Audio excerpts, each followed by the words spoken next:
बिस्मिल्लाहिर्रहमानिर्रहीम। अस्सलाम वालेकुम डियर स्टूडेंट्स, उम्मीद है खैरियत से होंगे आप लोग। अच्छा जी बेटा जी, आज का जो हमारा टॉपिक है वो है फीमेल रिप्रोडक्टिव साइकिल या मेंस्ट्रुअल साइकिल।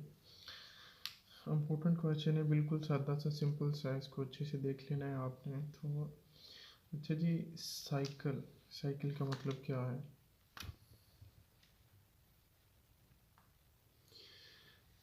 साइकिल मीन कि अगर कोई चीज़ जो है आपको बार बार जो है साइक्लिक फॉर्म में रिपीट कर रही हो तो हम उसको कहते हैं दिस इज़ साइकिल। ठीक है। अब यहाँ साइकिल का क्या कॉन्सेप्ट है कि जो हमारे पास एग बनता है, ख़त्म हो जाता है, बनता है, ख़त्म हो जाता है, बनता है, ख़त्म हो जाता है, तो ये साइक्लिक फॉर्म में चलता है, इसलिए इसको रिप्रोडक्टिव साइकिल कहा जाता है। तो इस साइकिल के अंदर जो है, ये जो एग है ये ओवरी से निकला, यूट्रन वॉल के अंदर आया, बना और रैप्चर हो गया। ये आज सारा हम सीखेंगे ये किस तरह प्रोसेस होता है। अच्छा जी, पहले नंबर पे कह रहा है कि production of egg in a cyclic manner is called reproduction cycle या नेचुरल साइकिल। तो ये टोटल जो है ये 28 डेज़ का होता है। इसका अगर हम ड्यूरेशन देखें तो ये जो साइकिल है ये दो चीज़ों पर मुश्तमिल होता है। एक ओवरियन साइकिल जो इस ओवरी के अंदर प्रोसीड होगा, और यूट्राइन साइकिल जो यहाँ प्रोसीड होगा। दोनों को हम देखेंगे आज डिटेल से। तो इसकी मैंने 4 स्टेजेस लिखी हैं यहाँ आपके पास। पहले अगर हम ओवरियन साइकिल की बात करें तो यहाँ से हम इसको स्टार्ट करेंगे। ये अच्छा, यहाँ ओवरी के अंदर जो है छोटी छोटी साख्तें बनती है जिनको हम ग्रेफन फॉलिकल्स का नाम देते हैं। ग्रेफन फॉलिकल्स का नाम देते हैं। तो पिछले लेक्चर के अंदर हमने पढ़ा था कि ये यहाँ जो साख्तें बन जाती हैं ये फॉलिकल्स बनते हैं। फॉलिकल्स के अंदर जो है वो प्राइमरी ओसीड्स पड़ा होता है जिसको हम एग का नाम भी देते हैं। अच्छा, फॉलिकुलर स्टेज सबसे पहली स्टेज लिखी हुई है, फॉलिकुलर स्टेज। फॉलिकुलर स्टेज में क्या होता है, हमारे पास एक ग्लैंड है जिसको हम कहते हैं पिट्यूटरी ग्लैंड। ठीक है, ये पिट्यूटरी ग्लैंड से एक हार्मोन निकलता है, फॉलिकल स्टिमुलेटिंग हार्मोन। ठीक है, ये हार्मोन सीधा ओवरी के ऊपर आके एक्ट करता है और इन फॉलिकल्स को जो है ये प्रमोट करता है, फॉलिकल्स के बनने के प्रोसेस को। इसीलिए हम इसको कहते हैं फॉलिकुलर स्टेज। इसको क्या कहते हैं? Follicular stage. तो यहाँ पे बहुत सारे जो है फॉलिकल्स बन जाते हैं, लेकिन हम यहाँ से किसी एक फॉलिकल्स को उठाएं जिसने राइप होना है, जिसने आगे फर्दर मज़ीद टास्क के अंदर जो है जाके हिस्सा लेना है। तो इस एक फॉलिकल्स को क्या करवाएगा, वो ज़्यादा प्रमोट करेगा। अच्छा, एक तो इसीलिए इसको फॉलिकल स्टिमुलेटिंग हार्मोन का नाम दिया जाता है, क्योंकि इसने क्या करवाना है, फॉलिकुलर स्टेज को प्रमोट करवाना है, इसीलिए इसको फॉलिकल स्टिमुलेटिंग हार्मोन का नाम दिया जाता है। अच्छा जी, उसके बाद जो है यहाँ से एक और हार्मोन भी निकलता है जिस हार्मोन का नाम है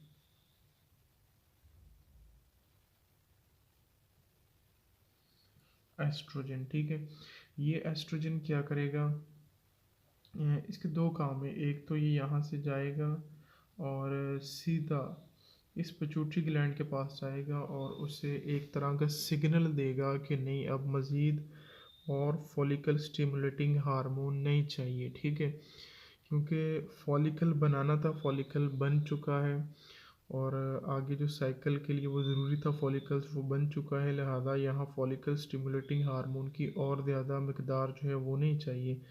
एक तो ये एस्ट्रोजन, दूसरा उसको जाके स्टिमुलस देगा और पिट्यूटरी ग्लैंड जो है फर्दर मज़ीद फॉलिकल स्टिमुलेटिंग हार्मोन को बनाना रोक देगा। अच्छा जी, एक तो ये इसका टास्क हो गया। दूसरे नंबर पे कह रहा है कि ये जो एस्ट्रोजन है ये क्या करेगा कि जो यूट्रिन वॉल है यहाँ पे ब्लड सप्लाई को बहुत ज़्यादा कर देगा। यहाँ पे ब्लड सप्लाई को ज़्यादा कर देगा, क्योंकि यहाँ बहुत इम्पोर्टेंट जो है वो काम प्रोसीड होने, तो यहाँ ब्लड भी चाहिए, ब्लड सप्लाई को ज़्यादा कर देगा। तो ये फॉलिकुलर स्टेज के काम है। फॉलिकुलर स्टेज में मैंने यहाँ लिखा हुआ है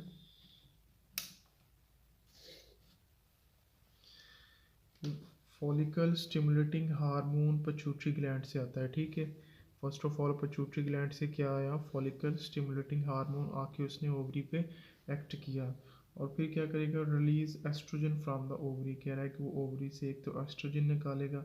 अब एस्ट्रोजन आगे क्या करेगा, कह रहा है कि oestrogen stop the follicle stimulating secretion, वो पहला काम इसका ये होगा कि फॉलिकल स्टिमुलेटिंग की सिक्रेशन को वो बंद करवा देगा। उसके बाद एंड वस्कुलराइज एंडोमेट्रियम, और हमारे पास जो एंडोमेट्रियम होगी उसको ज़्यादा वस्कुलराइज करवा देगा, वहाँ पे ब्लड सप्लाई को ज़्यादा करवा देगा। जितनी वहाँ ब्लड सप्लाई ज़्यादा होगी ये साइकिल उतना ही अच्छा जो है वो प्रोसीड होगा।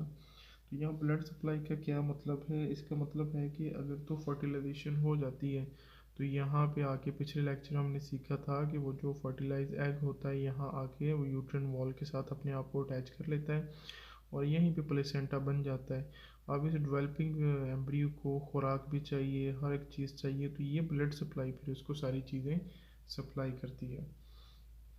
अच्छा जी, उसके बाद जो है अगली स्टेज हमारे पास वो है एवोल्यूशन। ये क्या चीज़ है एवोल्यूशन? नहीं जी, अब ओवुलेशन को होने के लिए दो तरह के स्टिमुलस चाहिए। मैं यहाँ इस साइड पे आ जाता हूँ ज़रा। ये एक फॉलिकल है। अच्छा जी, ये कह रहा है कि इसको होने के लिए कौन सा स्टिमुलस चाहिए। ओवुलेशन मीन कि इस फॉलिकल से अंडे का निकल जाना, अब यहाँ से एग का निकल जाना, एग का निकल के बाहर यहाँ ओविडक्ट के थ्रू जी यहाँ से ये बाहर निकला, इसी डायग्राम पे है ज़रा, यहाँ से ये एग बाहर निकला और बाहर निकल के जब यहाँ से बाहर निकल जाएगा तो इस ओविडक्ट में आ जाएगा। ओविडक्ट से होता हुआ फिर ये फर्दर यूट्रस की तरफ जाएगा। जब यहाँ से ये निकल जाएगा तो ये स्ट्रक्चर थोड़ा सा, इसकी शेप पहले से नहीं रहेगी, ये येलो कलर का एक ग्लैंडुलर स्ट्रक्चर बन जाता है, वो भी हम देखते हैं उसका क्या काम है आगे। तो इस प्रोसेस को फॉलिकल से ओसीट्स के निकल जाने के प्रोसेस को हम क्या कहते हैं, ओवुलेशन। ओवुलेशन तो इसके लिए रिस्पॉन्स क्या है, कह रहा है कि फॉलिकल स्टिमुलेटिंग हार्मोन की मिकदार थोड़ी होनी चाहिए, वो नीचे आना शुरू हो जाए, और दूसरा एस्ट्रोजन बढ़ना शुरू हो जाए। अच्छा जी, देखिए हमने पिछली साइकिल में यहाँ देखा था ना कि एस्ट्रोजन ज़्यादा हो रही थी और एस्ट्रोजन फॉलिकल स्टिमुलेटिंग हार्मोन की मकदार को कम कर रही थी, रोक रही थी। तो ये स्टिमुलस पूरा हो गया, एस्ट्रोजन ज़्यादा होगी, फॉलिकल स्टिमुलेटिंग हार्मोन थोड़ा हो गया। जब ये काम हो जाएगा तो फिर क्या होगा, ओवुलेशन का प्रोसेस हो जाएगा, यहाँ से अंडा निकल के ओविडक्ट में चला जाएगा, फॉलिकल स्टिमुलेटिंग हार्मोन थोड़ा हो जाएगा एंड एस्ट्रोजन जो है वो ज़्यादा हो जाएगा। काजेस क्या काज करेगा, रिलीज ऑफ ल्यूटिनाइजिंग हार्मोन, यहाँ पे अब एक और हार्मोन आएगा, ये हार्मोन बहुत ही इम्पोर्टेंट है, ल्यूटिनाइजिंग हार्मोन।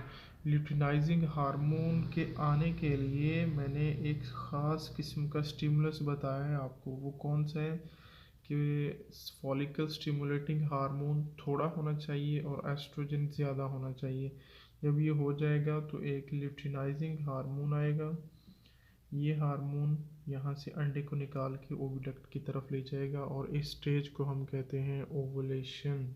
ओवुलेशन, तो ओवुलेशन मैंने लिखा है, release of egg from follicle is called ovulation. ठीक है, ये फॉलिकल या फॉलिकल से अंडा निकल गया तो this is known as ovulation. ठीक है।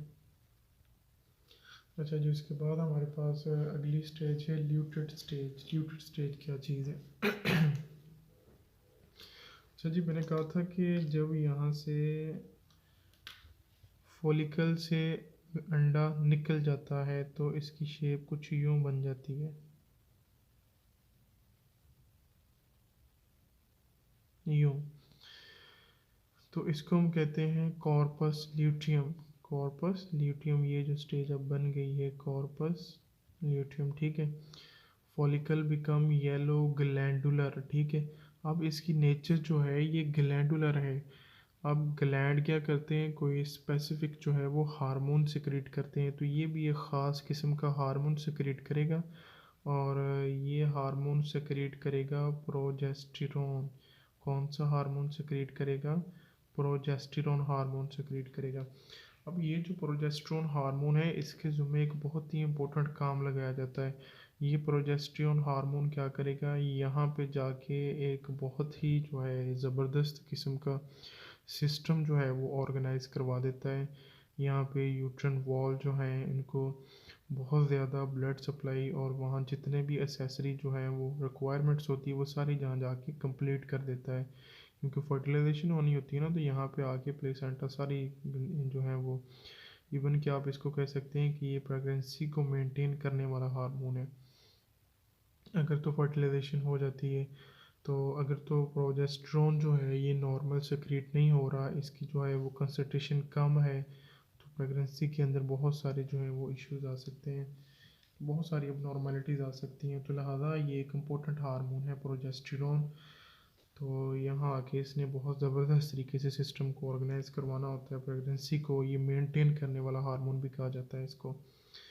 अच्छा जी, ल्यूटेड स्टेज में कह रहा है कि follicle become yellow glandular structure known as corpus luteum, ठीक है, विच सिक्रीट प्रोजेस्टेरोन, जो कि क्या सिक्रीट करता है, प्रोजेस्टेरोन। इस स्टेज को हम कहते हैं ल्यूटेड स्टेज। ये कौन सी स्टेज है, ल्यूटेड स्टेज। अच्छा जी, उसके बाद जो है अगर हम चौथे नंबर पे आएँ तो हमारे पास आखिरी स्टेज है जिसको हम कहते हैं मेंस्ट्रुअल स्टेज। अच्छा, यहाँ अगर मैंने कहा था कि ये अंडा जो है यहाँ से ओविडक्ट से होता हुआ यहाँ आ जाता है, ठीक है। अगर तो इसकी फर्टिलाइजेशन नहीं हुई, ये बिल्कुल यहाँ पे आ चुका है, अगर फर्टिलाइजेशन नहीं हुई तो यहाँ पे अंडा के देखता है यहाँ पे प्रोजेस्टेरोन हार्मोन जो भी सेटअप लगा के बैठा था, तो जब एग यहाँ पे आता है प्रोजेस्टेरोन देखता है कि ये तो बिल्कुल खाली हाथ आ गया है, यानी स्पर्म्स के साथ कांटेक्ट में नहीं आया, इसकी फर्टिलाइजेशन नहीं हुई, क्योंकि ये प्रोजेस्टेरोन हार्मोन यहाँ पे एक बहुत ही ज़बरदस्त किस्म का सिस्टम इंट्रोड्यूस करवा के बैठा होता है। यहाँ पे ब्लड वेसल्स होती हैं, ब्लड सेल्स होते हैं, कुछ इस तरह की चीज़ें। तो प्रोजेस्टेरोन हार्मोन्स को यहाँ थोड़ी सी मायूसी ज़रूर होती है कि मैं तो सारा सेटअप लगा के बैठा हुआ हूँ लेकिन ये खुद ही मुँह उठा के आ गया है। अगर जो है स्पर्म्स इसके साथ कांटेक्ट में नहीं आया, अगर इसकी फर्टिलाइजेशन नहीं हुई, तो फिर क्या होता है, ये वाला एग और ये वाला ब्लड जो है ये यहाँ से ऐसे ही ये बाहर सेक्रेट कर दिया जाता है, बाहर इसको एक्सक्रीट कर दिया जाता है। ये ब्लड यहाँ पे जो डैब्रीज होती हैं, यहाँ पे जो टिश्यूज़ होते हैं, ये सारा जो स्ट्रक्चर प्रोजेस्टेरोन लगा के बैठा था और ये एग सब कुछ बाहर रिमूव कर दिया जाता है।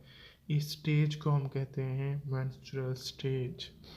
अच्छा जी, यहाँ भी आपको बता रहा है कि फर्टिलाइजेशन नॉट अकर्ड, अगर इसकी फर्टिलाइजेशन नहीं हुई तो इसमें जो है मोस्ट प्रॉबल कह रहा है कि 21 या 22 जो डेज़ होता है मंथ का, उसमें ये मोस्ट प्रॉबल होता है कि ये जो है ये यहाँ से निकल के यहाँ आ जाए और यहाँ से बाहर जाने के लिए रेडी हो जाए। Discharge of blood and cell debris from the uterus, यानी discharge of blood and cell debris, जो टिश्यूज़ जो हैं जिन्होंने आगे जाके प्रेगनेंसी को मेंटेन करवाना था, क्योंकि ऐसा तो कुछ हुआ नहीं ना, तो लिहाजा ये सब कुछ बाहर आ जाएगा। तो इसमें कह रहा है कि मोस्टली जो है फीमेल्स के अंदर ये 3 to 7 डेज़ होते हैं, ये वेरिएशन होती है, किसमें 3, 4, 5 और ये मैक्सिमम 7 डेज़ तक ये चलता है ये ब्लड निकलने का प्रोसेस। और ये टोटल जो साइकिल है ये 28 डेज़ का होता है, ठीक है। और ये स्टार्ट कब होता है, 12 to 14 एज जब होती है तब ये स्टार्ट हो जाता है फीमेल्स के अंदर। अच्छा, उसके बाद है एक चीज़ मेनोपेज। ऐसी फीमेल्स जिनकी एज जो है वो 45 to 50 45 to 50 तक चली जाती है, उनके अंदर ये सिस्टम जो है, ये साइकिल जो है वो रुक जाता है। ऐसी फीमेल्स को मेनोपेज का नाम दिया जाता है। तो ये था आपका फीमेल रिप्रोडक्टिव साइकिल, जिसको मेंस्ट्रुअल साइकिल भी कहा जाता है। तो बिल्कुल आसान सा टॉपिक है। तो अगर तो यहाँ इसकी फर्टिलाइजेशन हो जाती है तो ये अपने आप को यूट्रन वॉल के साथ आके अटैच कर लेता है, प्लेसेंटा बन जाता है, प्रेगनेंसी स्टार्ट हो जाती है, सारा सिस्टम जो है वो आगे ये जो है फिर यहाँ पे जब फीटस बनता है, एम्ब्रियो बनता है, फिर एम्ब्रियो की बर्थ होती है, तो वो अगला टॉपिक है हमारे पास बर्थ का। तो ये जो है मेंस्ट्रुअल साइकिल है कि इसमें प्रोबेबिलिटी होती है कि फर्टिलाइजेशन हुई है या नहीं हुई। अगर तो नहीं हुई तो ब्लड बाहर आ जाता है, अगर हो गई है तो यहाँ पे एम्ब्रियो की डेवलपमेंट जो है वो होना स्टार्ट हो जाती है। तो ये हमारा आज का टॉपिक था, इसको अच्छे से आप लोगों ने देख लेना है। आई थिंक सो एक छोटा सा रह गया आगे बर्थ का टॉपिक, उसको भी इंशाल्लाह देखते हैं।